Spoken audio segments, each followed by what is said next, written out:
આજના સમયમાં ટાઈમપાસ માટે રમાતી મોબાઈલ ગેમ્સ હવે એટલી હદે ખતરનાક અને કજિયાનું ઘર બની ગઈ છે કે તેનો એક ચોંકાવનારો કિસ્સો રાજકોટ જિલ્લાના જેતપુરમાંથી સામે આવ્યો છે। સૌ કોઈના મોબાઈલમાં જોવા મળતી અને સૌથી લોકપ્રિય મનાતી એવી લૂડો ગેમ અને શરતના રૂપિયા હારી જતા એક મિત્રએ પોતાના જ મિત્ર પર જીવલેણ હુમલો કરી દીધો છે। માત્ર એક ગેમની હાર જીત મિત્રો વચ્ચે લોહિયાળ જંગ ખેલ્યો છે। વિગતો મુજબ જેતપુરના નવાગઢ વિસ્તારમાં આવેલી સરકારી હોસ્પિટલમાં બહાર બાકડા પર બે મિત્રો શરત લગાવીને મોબાઈલમાં લૂડો ગેમ રમી રહ્યા હતા। આ રમતમાં ફરિયાદી મુનાભાઈ મકવાણા જીતી ગયા હતા અને પોતાની હાર પચાવી ન શકનાર આરોપી વીરપાલ મુનાભાઈ પાસેથી પોતાના હારેલા રૂપિયા પરત માંગ્યા હતા, પરંતુ મુનાભાઈએ રૂપિયા આપવાનો ઇનકાર કરવા મામલો ગીચક્યો હતો। ઉશ્કેરાયેલો આરોપી વીરપાલે પહેલા મુનાભાઈના મોટરસાઇકલની ચાવી કાઢેલી હતી।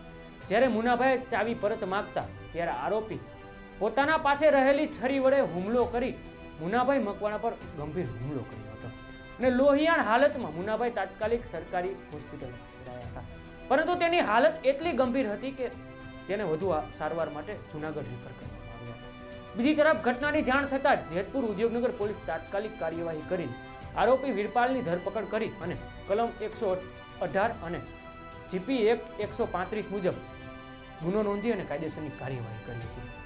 મોબાઈલ સ્ક્રીન પર રમાતી આ સામાન્ય ગેમ જ્યારે વાસ્તવિક દુનિયાની લોહિયાળ ગેમ બની જાય ત્યારે અનેક સવાલો ઊભા થઈ રહ્યા છે। આ સમગ્ર ઘટના અંગે જેતપુરના અત્યાર સુધીના કાર્યવાહી કરેલ બાબત જેતપુરના ડીવાયએસપી રોહિતસિંહ ડોડિયાએ શું કહ્યું, આવો સાંભળીએ। જેતપુર નવાગઢ સરકારી દવાખાનાની બહાર બે મિત્રો લૂડોમાં જે હારજીતની ગેમ રમતા હતા તેમાં ફરિયાદી 200 થી 300 રૂપિયા હારી જતા આરોપીએ તેમની પાસે પેલા પરત એમને પૈસા આપી દીધા। ત્યારબાદ આરોપીએ ફરીથી પૈસા ફરિયાદી પાસેથી પાછા માંગતા તે બંને વચ્ચે રકઝક થતા આરોપીએ પોતાના નેફામાં રહેલ છરી વડે ફરિયાદી ઉપર હુમલો કરતા તેમના વિરુદ્ધ બીએનએસની કલમ 118(1) તેમજ 135 મુજબ ગુનો દાખલ કરવામાં આવેલ છે અને આરોપીને હસ્તગત કરવામાં સર કઈ રમત રમતા હતા, કેમાં રમત રમતા હતા?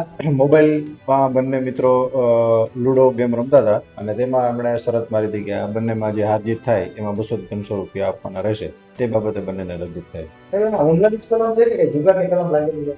અત્યારે હુમલાની કલમ છે, આગળ એમાં જો વેરીફાઈ કરીને એમાં જો અન્ય કાયદાની કલમો લાગતી હશે તો પણ લગાડવામાં આવશે। આરોપી હાલ ક્યાં છે? આરોપી પોલીસ કસ્ટડીમાં।